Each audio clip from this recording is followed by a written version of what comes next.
Ready to unlock your true potential and manifest the life of your dreams? Then I've got something super special just for you. Our mind-blowing self-love and manifestation courses. Picture this, a journey of self-discovery where you'll find a deep well of self-love and acceptance. Say goodbye to self-doubt and hello to unshakable confidence. Our courses are designed to help you embrace your worthiness and tap into the incredible power of self-love. But that's not all. We'll also dive deep into the transformative world of manifestations. You'll learn proven tools and techniques and strategies to align your thoughts, beliefs, and actions with your wildest dreams. So get ready to create the success, happiness, love, and abundance that you deserve. So what are you waiting for? Head over to candywashington.com/courses to get started. Again, that's candywashington.com/courses. Hello, everyone, and welcome back to The Soft Life with me, Candy Washington. So before we dive into today's episode, which will be a very inspiring and also empowering conversation with Dominiece Clifton, don't forget that if you need additional support, you can always grab one of our courses down below. Also, be sure to join us on our Patreon community, get our free self-love guide, and also shop our merch. We have the Soft Life merch that has launched, so be sure to go and grab that as well. And be sure to like, rate, subscribe, and share, because your journey to self-love is always better with a little bit of support. So with that, let's dive in. So let's welcome Dominiece Clifton. She is the founder of Move and Still, which is a mission-driven wellness company that offers rest, stress management, and trauma recovery services using body-centered approaches to healing. So welcome, Dominiece. Do you want to share with us a little bit more about yourself and really what led you to doing the work that you do? Sure. So first off, Candy, thank you so much for having me. And I loved your introduction. I just had to say that. Thank you so much. I appreciate that. Yeah. So again, for everyone listening or watching, I'm Dominiece Clifton, and I'm the founder of Move and Still. I am Baltimore based, and I also recently published my first book. It's called Hold Space to Heal, and I'm also really excited about that. And I guess a little bit about my journey. So today, as you stated, I work and focus predominantly on managing stress, recovering from trauma, but taking a more somatic approach. And so what that means is really focusing on the body and the ways that the body holds stress and trauma, and really educating people about why it's important to bring the body into the healing process. And I got started doing this work after really working to heal myself. So I grew up with a lot of unaddressed childhood trauma that was really just never talked about in my household and never really addressed at all. Mm-hmm. And so I just suppressed a lot, bottled a lot of things, and held on to it for a long time. And although I wasn't thinking about it consciously, it was still impacting me subconsciously in the ways that I was showing up and really navigating throughout the world.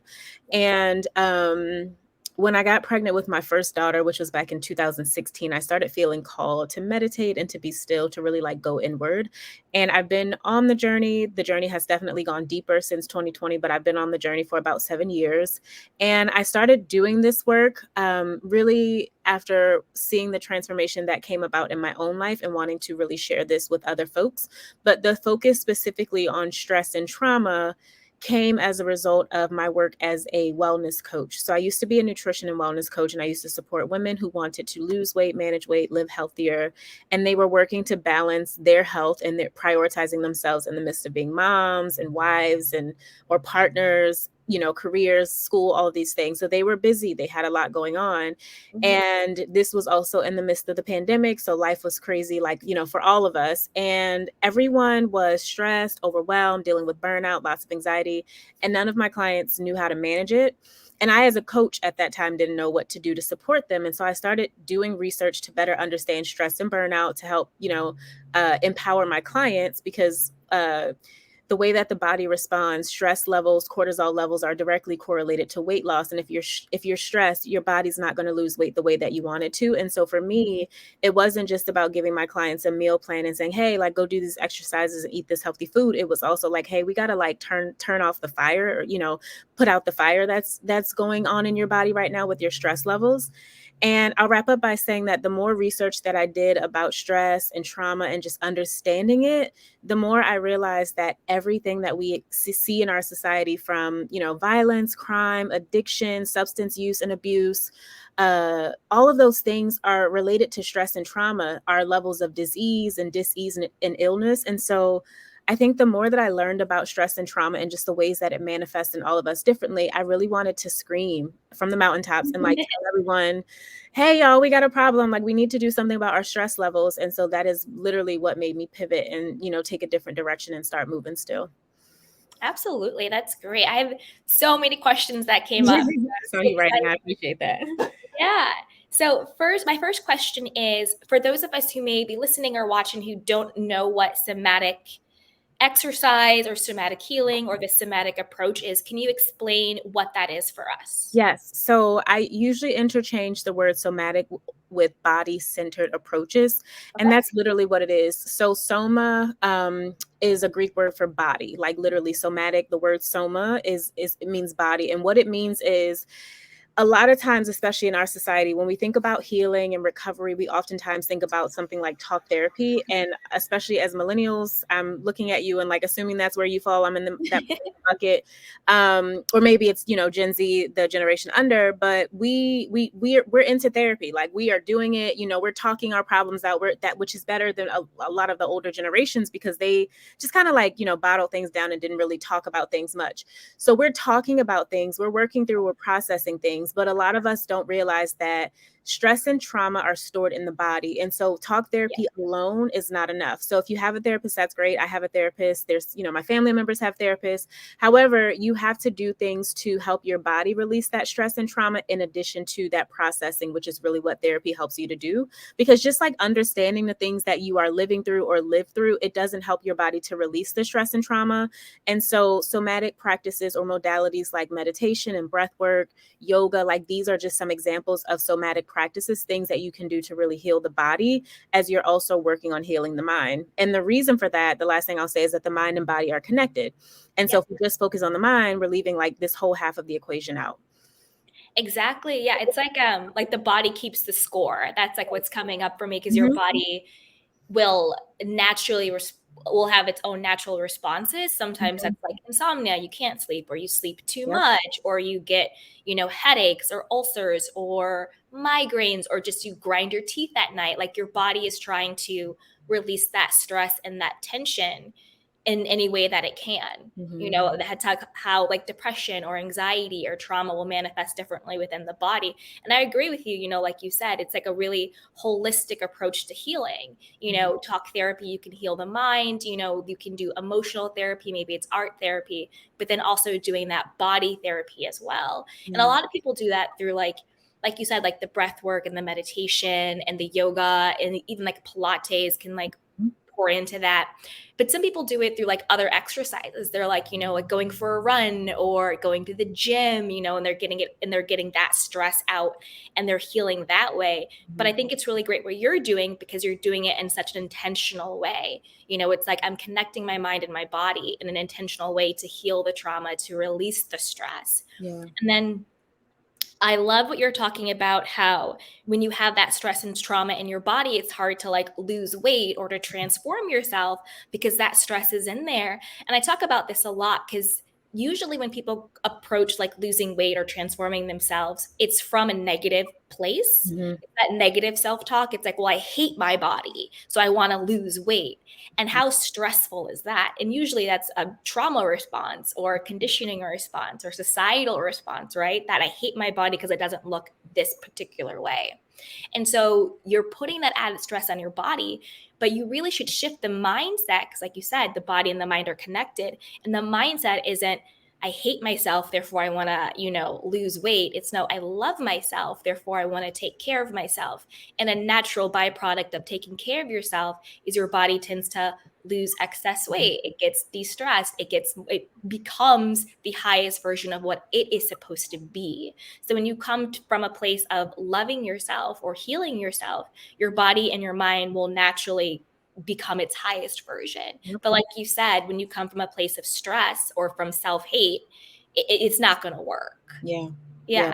And so, what are some signs and symptoms that, your body and your subconscious mind is stressed out? What are some signs that your body and your mind is holding on to trauma, whether it's childhood trauma or current trauma? What are some things we can look for? Because sometimes we are stressed out, we are burnt out, our body is holding on to trauma, but it's so normalized that we don't even realize it. Mhm. So, what are some signs that we can look out for?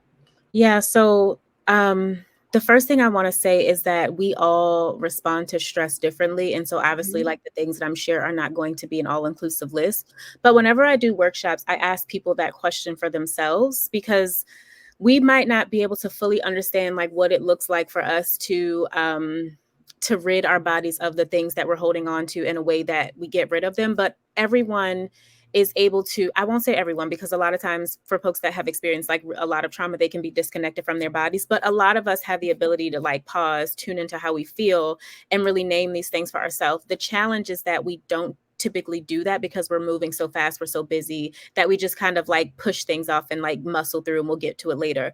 And so I just, as I'm listing out some symptoms, I want people to just think about like for themselves, like how does my body try to communicate with me? Because that's what stress is. It's a physical response to something that happens emotionally or to a trigger. It can come, stress can be internal from us or it can be external from something, people, work, circumstances, but our bodies respond to that physically. And so some of the ways that your body are going to communicate to you, you already said one, like not sleeping can be related to mental health. It can definitely be related to stress. Your muscles might feel tight or tense. A lot of times when I hold like sessions or workshops, and especially when I'm doing breath work and yoga, people will always say after the fact that once they paused and started doing breath work, they realized how much tension they were storing in their neck or maybe their shoulders. So we store a lot of stress, we store a lot of trauma in our like upper body area, and you can literally feel like tightness in your muscles.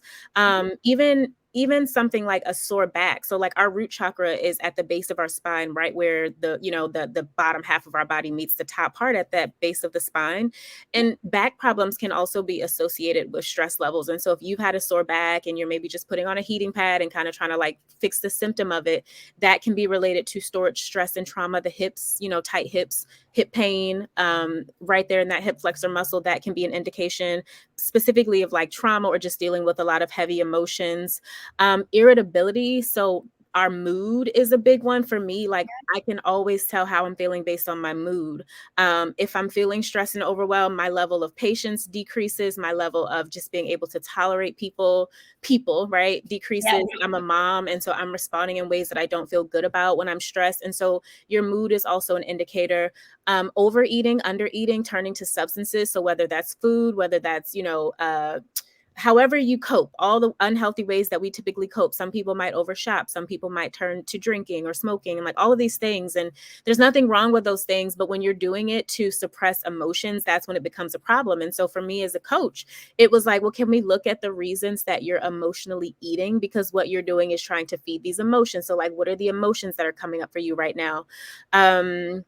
Also, there are things like so the thing about the way that our body works, and I'll wrap up with this, is that when we are facing stress, our bodies are in a state of fight or flight, which essentially means that they are working because they think that there's a threat. It's a threat to our lives.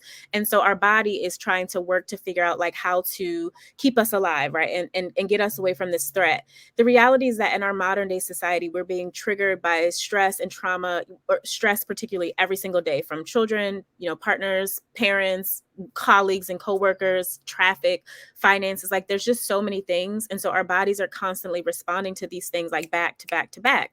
Whereas in the old days, it might have just been like a saber-tooth tiger, and that was like your big stress level, and you had that thing happen. We're dealing with stress every single day. And what that means is that when we live in a perpetual state of stress, right, or like we're dealing with so much trauma that we haven't addressed, our bodies are constantly like fighting those things off. What happens is like your immune system is going to weaken now because all of your energy is going to, fighting off these ongoing threats. Your reproductive system might change, and like, you might have an issue getting pregnant or staying pregnant, like all of these things, because certain organs are going to shift their priority to the stress as opposed to digestion, reproduction, things of that nature. And so constipation, like all of those things that we typically, again, treat the symptoms of by just taking a Metamucil, or if we have a headache, we're popping a headache pill. Like those are all signs that things are off in your body. body if they're happening ongoing and constantly. And those are ways that your body is communicating to you like, hey, something is off. So that was a long answer, but those are just some of the ways. No, it's okay. We're here to learn from you. It's fine. I agree with like everything that you said, especially like tapping into your own authenticity of how does stress show up for me? Mm-hmm. How does my body react to it? How does my mind react to it? But I do think the root of all of it is just like you said, it's being disconnected from self. Yeah. Because all of those symptoms, however it shows up, whether you sleep too much or don't sleep enough, overeat or undereat, being snappy, being irritable, being stressed out, it's all stems from a disconnection from self, Mm-hmm. from not being present, from not being within, and from not being mindful. And I think that's like one of like the hallmark signs of like being stressed or burned out or holding trauma is that you feel separate from yourself, from your higher self. And like I think that separation is what manifests in all of those things, because it's really trying to call you back to self. Yeah. Come home to self, focus on self, go within, like heal yourself, right? Yeah. Then what also came up when you were talking is, so if someone sees themselves in what you're saying, like what's the first thing that they should do? If they're like, you know what, I think I am burned out. I do think I'm stressed. I do think that, I'm holding on to some trauma. If they're coming to that awareness or that realization, what's like some of the first steps they can take? But before that, what came up for me when you're talking as well, when you're like, oh, there's like in the past, like a saber-toothed tiger, and now we're in fight or flight. But it's even more present than that. It's even like when you were a child and like your dad yelled at you and you felt unsafe, or your mother wasn't emotionally available and you felt unsafe. Because even as children, we have those minds where these are the people who are meant to protect us.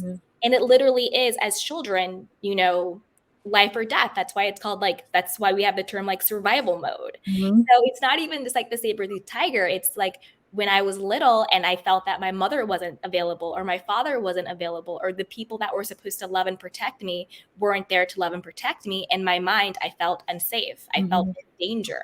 And so now as an adult, when I get that same feeling, even though it's no longer that way, I'm reliving that feeling. And that's what causes the trauma to activate. That's what causes the stress to come in. That's what causes the fight or flight, because I'm reliving that feeling that reminds me of when I was unsafe. So what are some of the tools? I'm just holding space like for so many Yeah. reasons. I will just say that like I'm reading this book right now, listening on Audible, this book right now. It's called Raising Good Humans. I'm a mom of 2 girls, and it's for any parents, like you have to listen to this book.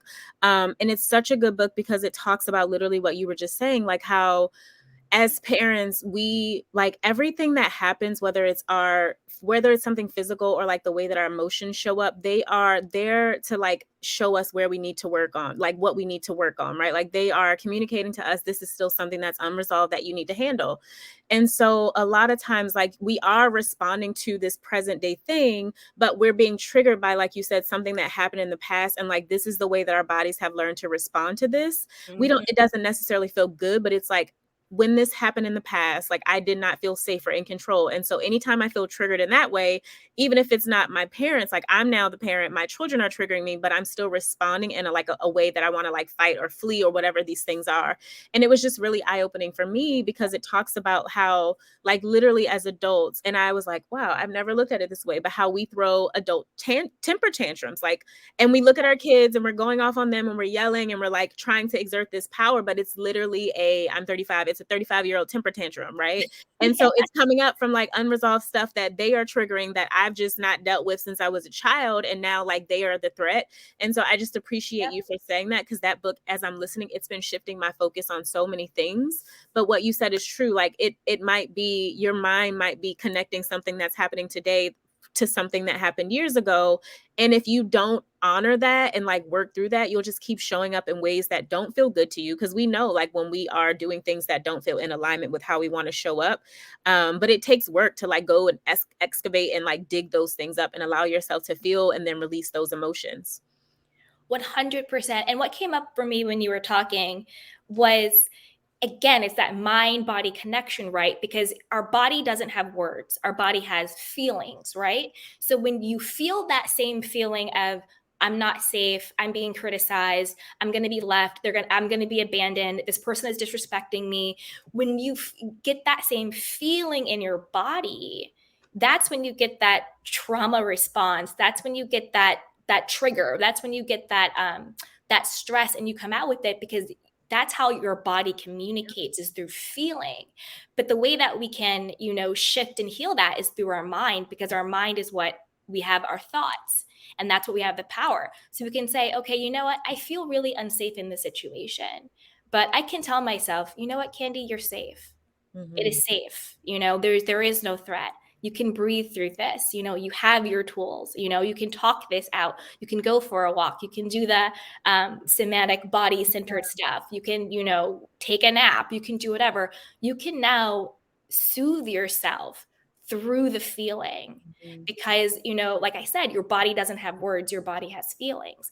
And like you're talking about being a parent, I was talking with like one of my girlfriends, and she was just like going off about some guy who, like, he texted me this, should I text him this, and blah blah blah. And I was just like, girl, can you just like stop? I'm like, you're projecting all of this crap onto this guy who's literally is really great and isn't doing anything.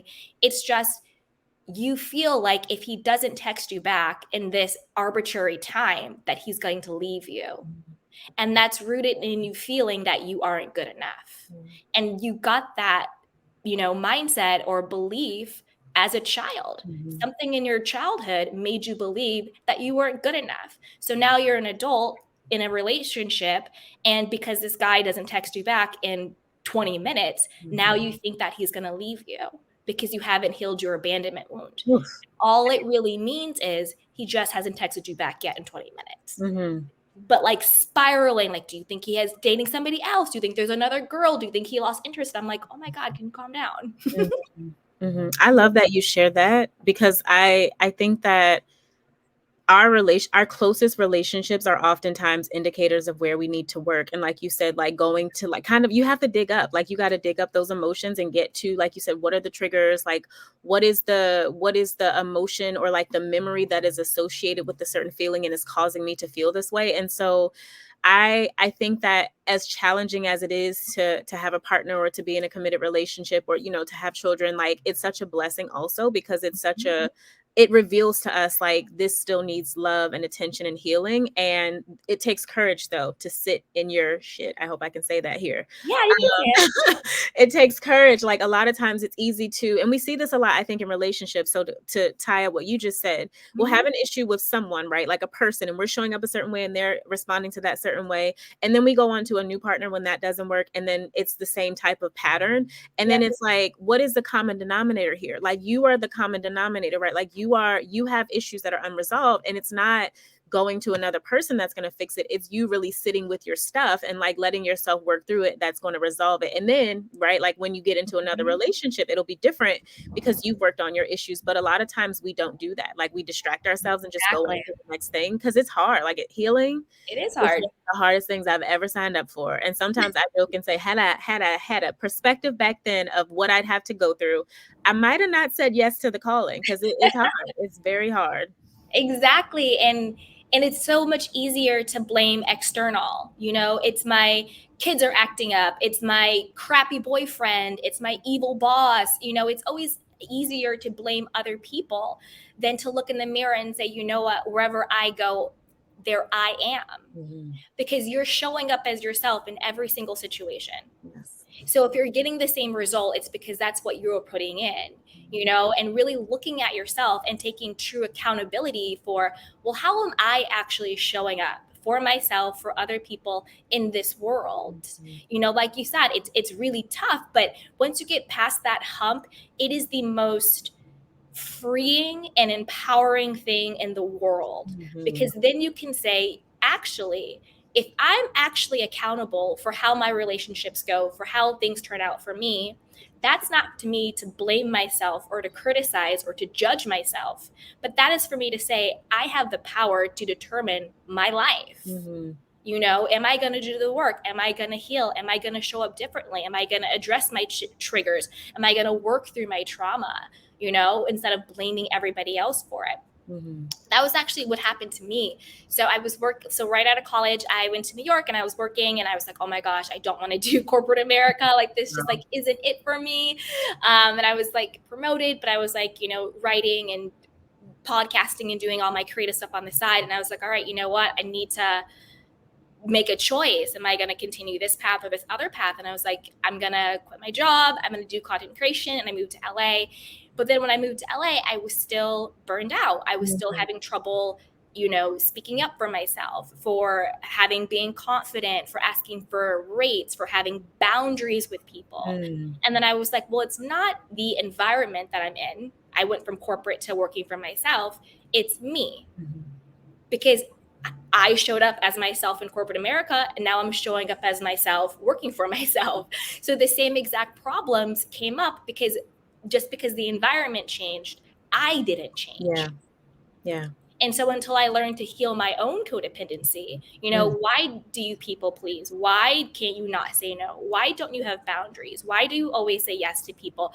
Like, why do you think you have to prove your worth and value? Because for me, I got my worth and value. It was all performance based. Being the best, doing, showing, proving, right? Because I felt if I'm valuable to you, then you won't leave me. Then I'm proving my value. And I had to do my own internal work to say, no, that's complete bullshit. I am intrinsically worthy and valuable. Simply because I exist, I am enough. So just because I be, that is enough. So I don't have to show you, I don't have to prove anything, I don't have to do anything. My existence is enough. And that was a big shift for me. And then I stopped people pleasing. I got really good boundaries. My relationships got better. I got better. My life got better. But it wasn't because anything outside of me changed. It was because who I was and how I showed up for myself changed. Oof. Can we, is there a mic to be dropped here somewhere? Because girl, that was beautiful. And I will just say too, like, one of the shifts that I have made I would say like in the last year and a half is I used to teach people about burnout and give all these strategies to managing stress and burnout, but you really have to go deeper. We can treat the symptoms of the things, but it's like, you got to get to, why am I constantly ending up back at this state of burnout? Or like, why am I constantly stressed out? My therapist helped me to realize that. Like, I was diagnosed, what was at the top of 21, I think, I don't know. I was diagnosed with high functioning trauma, which I had never heard of, but it was essentially like overachieving to quiet the voice inside of me that's telling me I'm not good enough. And so I'm showing up every day and working like a crazy lady to quiet the voice, right, that's in me, that's saying, you got to do more, to like prove your worth, and you're not ready yet, so you got to take this course, this certification, and do this thing. And that was the first time that I realized, like, oh, like, this is why I'm pushing so hard and like constantly getting back to the place of burnout. And I will be completely honest and say that this is an ongoing like struggle, right, that I'm dealing with myself. It's not something that I've completely resolved, but I have a greater level of awareness. But I can do all the things. Like, I can do all of the preventative measures, but if I'm continuing overly filling my plate and just like doing too much, I'm going to be back at that space of burnout. And so for a lot of people, like, if you are constantly feeling overwhelmed and burned out, and like there's so much on your calendar, there's so much that you're balancing, sure, you can do some breath work or meditation, and those things will help you, right? But you really have to look out, like, why do I feel like I got to max out my schedule and my plate? And be okay with taking some things off your plate. Be okay with, not overcommitting. Be okay with saying no, like you were saying, and not worrying about what people are going to think, letting go of things that are not serving you, that you don't feel good about. And then that is really what's going to take care of the burnout levels. Like, that's what's going to help to bring the stress down. And so I think it's a both and. Like, I think we can do the somatic practices, but I think we also have to get real with ourselves and really look at like what is driving us to work as hard as we do, especially in the society that we live in today. Like, we're all trying to keep up, right, with social media and all the things, and like everybody's exhausted and trying to keep up. Yeah. And I think when it comes to like the high functioning trauma, and even like my own when I used to be super codependent, another thing I learned was that I had to heal my feminine energy. Because I think when you grow up in trauma, particularly as women, we are so heavy in our masculine because we're so focused on survival. We're so focused on protecting. We're so focused on, I need to prove my value so that I can survive in this situation. I have to look outside of myself to make sure like everyone else is okay, because if everybody else is okay, then I know I'll be okay, right? And so we get so heavy in our masculine that then we grow up to be women who are so disconnected from our feminine. And our feminine energy is the energy that says, you can receive, you can relax, you can let go, you can be. Things can come to you easily. You can be within your flow, where the masculine energy is more, and it's not like male or female, it's not gender, it's aura, it's essence, right? Because we all have masculine and we all have feminine. But the masculine energy is the one that says, I have to do, it's action. If I don't do, I don't get, right? But the feminine energy says, no, you can be soft, you can receive, you can go inward. So I grew up with a single mom, and so she was always in her masculine because she was providing for us and my family. So what I saw was a woman who was in her masculine. I didn't have the model, and no detriment to her. My mom's amazing, beautiful, best friend woman in the world. But as a child, I did not see a woman who was fully in a healthy feminine energy. So what I mirrored was her in her masculinity. So that's what I grew up to be. I grew up to be a woman, and and again, it's not like effeminate, like it's not about wearing dresses or your hair or lipstick or none of that. It's all energetic. It's how you show up. It's who you are in your essence. So I grew up to be a woman who was fully in her masculine. So everything that I was doing was action-based, performance-based, do. And then I had to learn how to heal my feminine energy, where it was like, no, Candy, you get to relax. To receive, you get to be taken care of. Things get to be easy. It gets to be easy. Things get to come to you. Things think not to be like gross or anything, but even think about a woman's menstrual. We call it the flow. We are vessels. We are meant to live in ease. We're meant to live in softness. That's who we're meant to be. So I had to heal my feminine energy, and one way you heal that is just like you were saying, like you get connected back to self. You connect back to your body. You take moments of meditation. You talk to someone. You connect to who you are. You do things to heal your burnout and to heal your stress and to heal your trauma. So then you can step into the essence of who you were always meant to be, which is this amazing being that gets to receive. I totally relate to everything that you're saying, because I also grew up in a house with a single mother, a Black mama on top of it. And so there's all the things that come with that. And I will say that even now, my mom is very much so still a doer, and I just still see her going. And as a mom myself now, there's so much unlearning that I'm going through, because it's I was repeating that with my children and not even realizing it. I think that sometimes moms are probably the most masculine women you will ever meet, because there's so much that you have to get done, right? Like you were just talking about that with your mom. It's literally people's survivals. And that can be a lot of pressure. Not all the time, but that can be a lot of pressure. But especially as a single parent, that's a lot, because it's all on you. You can't afford to mess up, right? You can't afford to drop the ball. And so that level of pressure that you maintain is I got to get stuff done. I got to be on it. However, right, what it is perpetuating that cycle. And especially when you're raising girls, they see that they grow up the same way. And so literally right now, I was just soaking in everything you were saying, because I keep having to come back to healing the feminine energy. And it's an ongoing, it's an ongoing process. I remember one time in therapy being oh my God, when does it end? When do I stop needing to heal? And my therapist was girl, she's a Black woman. She's girl, it's like a spiral staircase, case. You just keep going up. And I'm it's exhausting, but it's also beautiful, because I think that where I am now, I think sometimes you got to revisit things that you have done previously.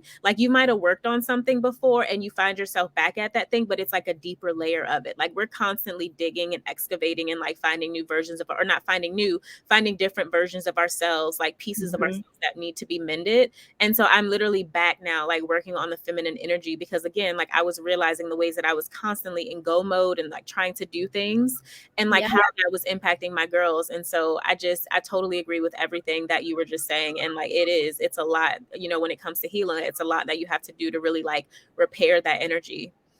No, 100%. And it is. I mean, there's no end there. Mhm. It's the journey. You know, as healed as you can be, as whole as you can be, we're still gonna have moments where we're triggered. Yeah. We're still gonna have moments where we sort of go back to our old default system. You know, it's just a part of this human experience. Mhm. But I think the trick is, at least for me in my healing journey, is now I'm able to meet those moments with such a greater level of self-compassion and Mhm. grace Yeah. instead of self-criticism and judgment. Mhm. Well, like, you're so healed, why are you still doing this? Or you know better, or like what, like judging, you know, yourself, where you can say, well, you know what, Candy, it's okay that you burned out. It's okay. It Mhm. happens sometimes. Now we're just going to reset. It's okay. Yeah. How can you lovingly hold space for yourself right now? Mm. Or you made a mistake. You know what? You're human. It's okay. You don't have to be perfect, right? You know, so really embracing my own humanity, that I get to mess up. I Mm. get to make mistakes. I get to not to be perfect because I'm a human being. Yeah. And all of that perfectionism was nothing but a trauma response. Yeah. That's all it was. Because perfection is an illusion. No one's perfect. Mhm. And when I learned to embrace my own humanity, that I get to fuck up, I get to not get it right, I get to make mistakes, I get to be a human in this world, that's when I really realized, oh, wow, that's the beauty of this life. That Mhm. I get to feel all of the emotions. I used to think I could only be happy. Mhm. But again, that's delusion and that's numbing and that's denial. Yeah. You know, if I'm not willing to embrace the sadness or the not good parts or the depression or the anxiety or whatever it is, then I'm not authentically embracing the joy and the happiness and the peace as well, because you can't numb one thing without numbing all of Ooh, them. yes. You know, and the beauty of being in this world is that I get to experience every Mm. single emotion and feeling that is available to me as a human being. But because I've done the work, I know that I can trust myself that at the end of it, I will be okay. Oof. I can be angry in this moment without becoming an angry person. Mm. And that was always my fear. If I get angry, then I'll become this angry person. But Mm. it's no. I can say, you know what? I'm really pissed off. You disrespected me. What you said wasn't okay, and that's not good. I'm gonna check you right now, and we're gonna leave it here. I'm gonna do it in a respectful way, and I Yeah. get to be angry. I get to be a human being Yeah. in this world. Yeah. Yeah. And I also noticed how it was affecting my female friendships, how I was people pleasing in them. And then I got to the point where I was just like, no, my friendship is that is a blessing in your Mm. life. So if I'm gonna bless you, you're gonna have to bless me right back. We Yeah. have to be a blessing to each other. And Mm. so I had to reevaluate my friendships. And not because my friends were bad people. It was just they were accustomed to the old version of me.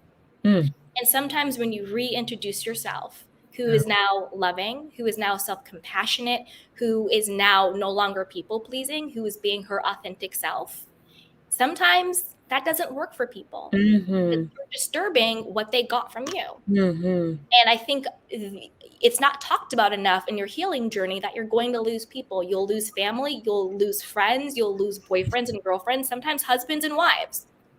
And that's okay. It might be tough, but it's time to stop sacrificing the joy of the life you could have to placate to other people. Mm.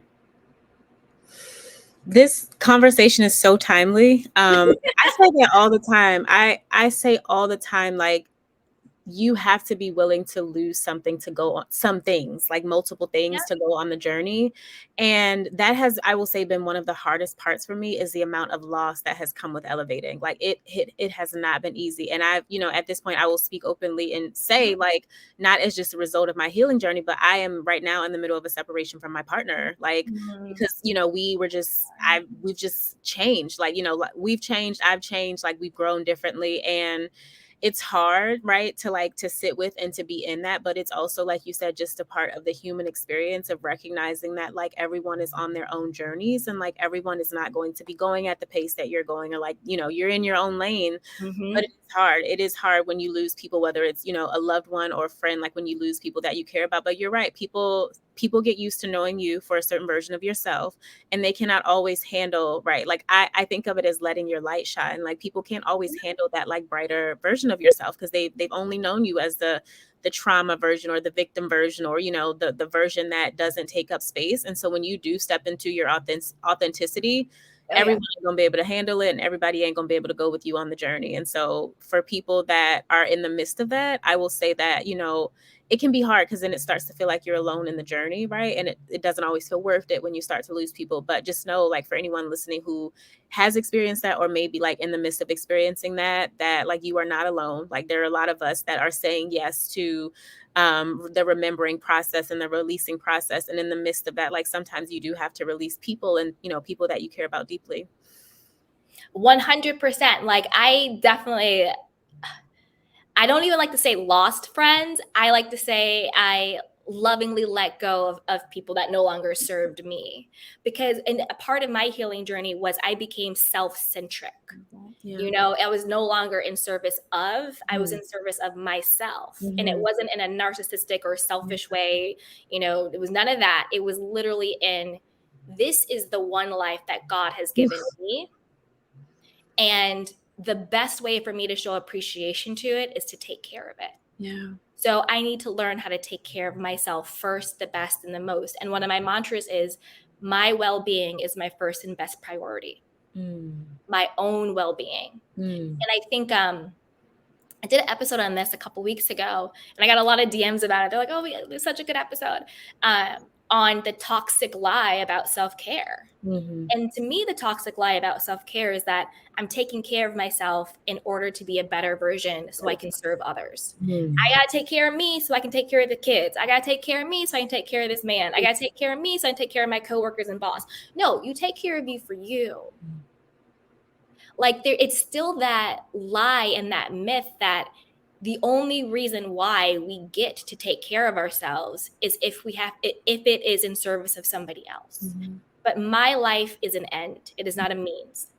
So my healing, my joy, my happiness, my abundance, my wealth, my health, whatever it may be, is an end in and of itself. And it is for me. And then once my cup is full, who I choose to give overflow to, that's my choice. Again, we're not going to be bad moms or bad people, nothing like that. But we love ourselves and we take care of ourselves because our life is an end. Yeah. And it's such a toxic mindset out there that, like, well, I justify working on myself so I can show up better for other people. Yeah. That's still wrong. I'm working up on myself to show up for me. Yeah. For me. This is my life, Yeah, no, I completely agree. And I do agree with just, they get to catch the overflow. Exactly. You get the overflow, but I'm taking care of myself because I deserve to be happy. I deserve to be healthy. I deserve to be whole and healed. Yeah.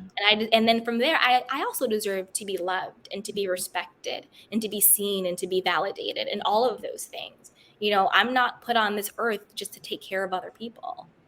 Yeah. I'm put on this earth to experience my life. Yeah. Yeah. That is beautiful. I love this so much. Yeah. You're welcome. Yeah. This has been amazing, Dominiece. This has been such a good conversation. Thank you for having me. Are there any other, I feel like our conversation has gone in a lot of different directions, which is okay. Yeah. Like, I think that's beautiful. Are there any other questions that you have for me or things that I could shed more light on? Yeah, absolutely. I guess just anything you want to share, really. Just anything that you feel that's coming up for you, or you feel called to share. Because I think in general, our conversation is going to help so many people.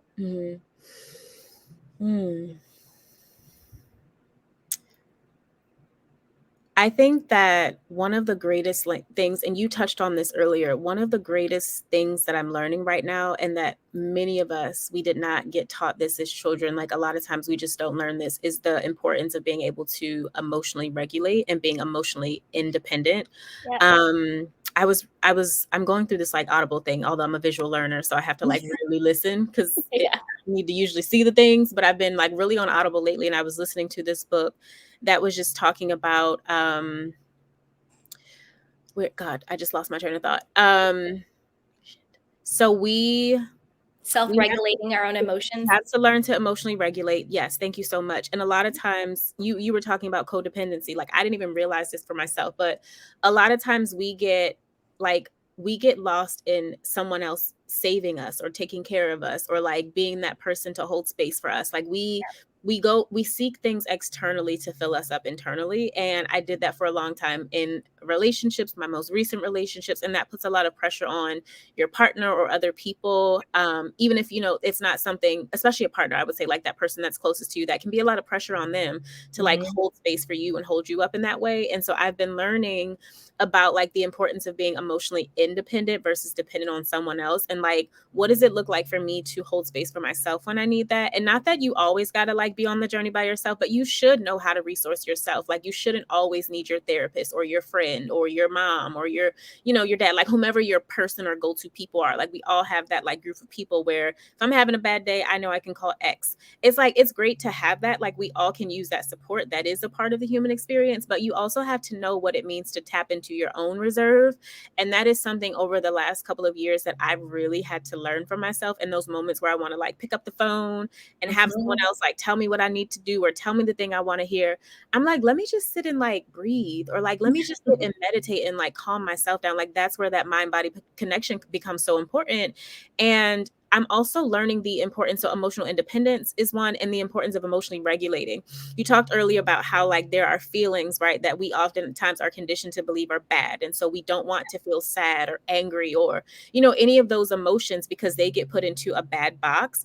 But what if we just look at, I'm working on this myself, but like, what if we just look at the emotions as emotions and we don't categorize some as good and categorize some as bad? Like they're all just they're communicating, and they're indicators of where we need to work, or, what things need to be worked on. And so like I'm learning to hold space for my anger and not feel bad with myself when I get angry, right? Like, and not Mhm. turn that anger inward and it becomes self-hate or like judgment, me criticizing myself. Like I'm learning to be with the anger, but also like what does it look like for me to release the anger? Like emotions are meant to be moved. And so a lot of times when we don't allow ourselves to feel angry or to feel sad, and we just push through and we don't acknowledge when those emotions come up, they get suppressed, they get turned inward, they start to show up as guilt or shame, like all of these things.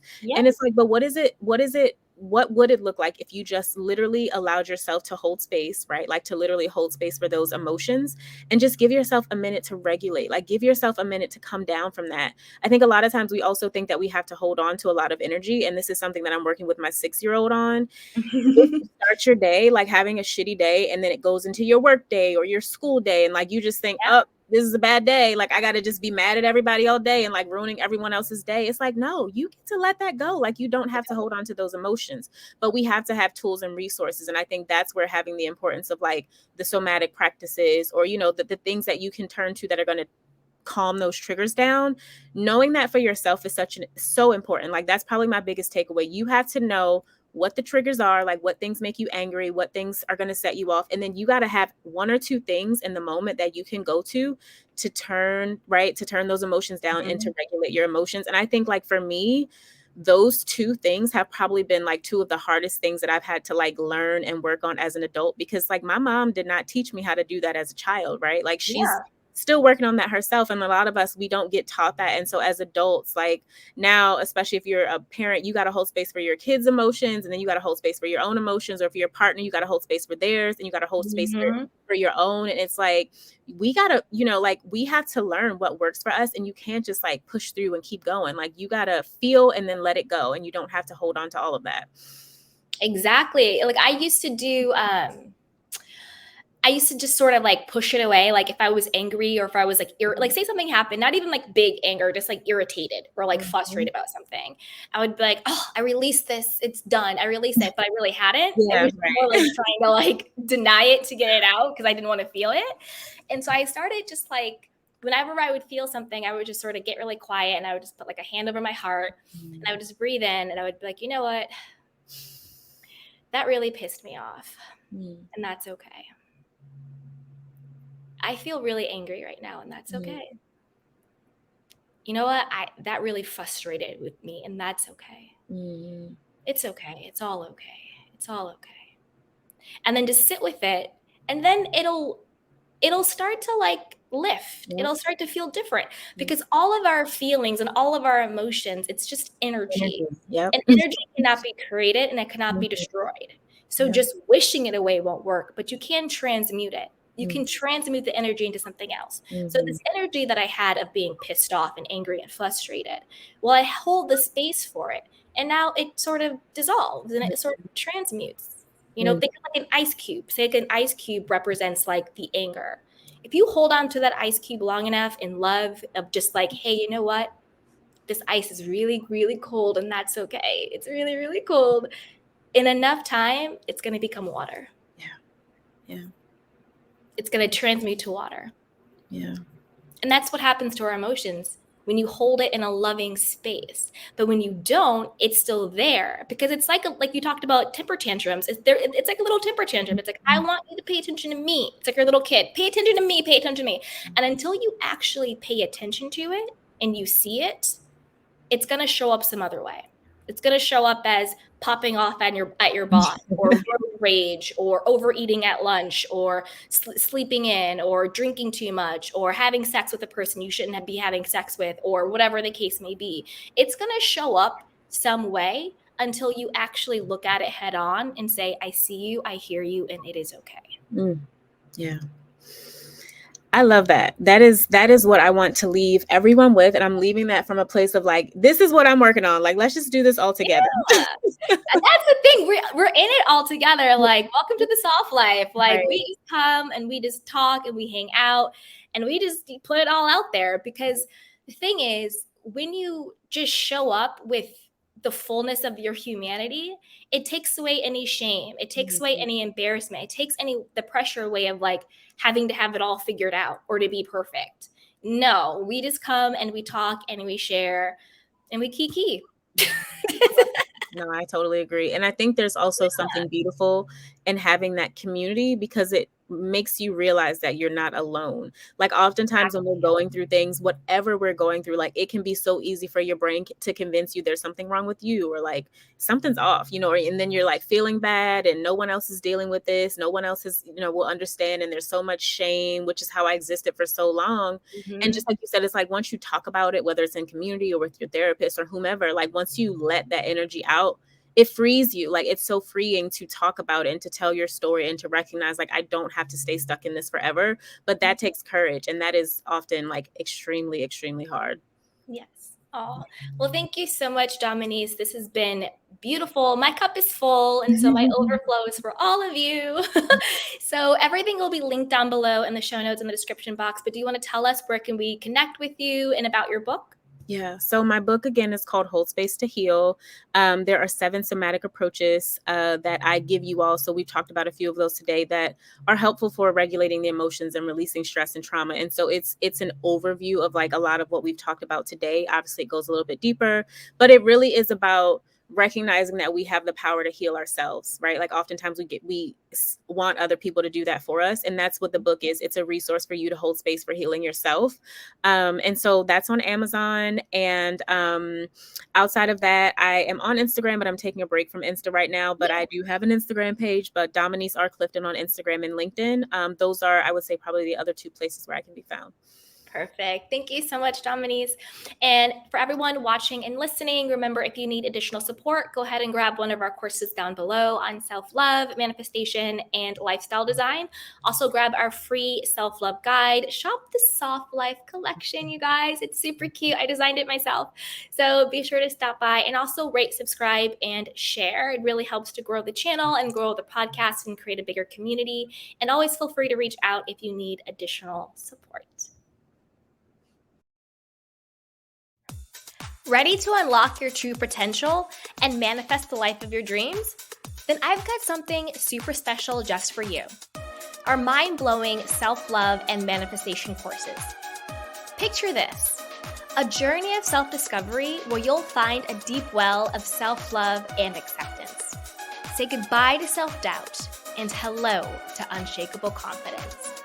Our courses are designed to help you embrace your worthiness and tap into the incredible power of self-love.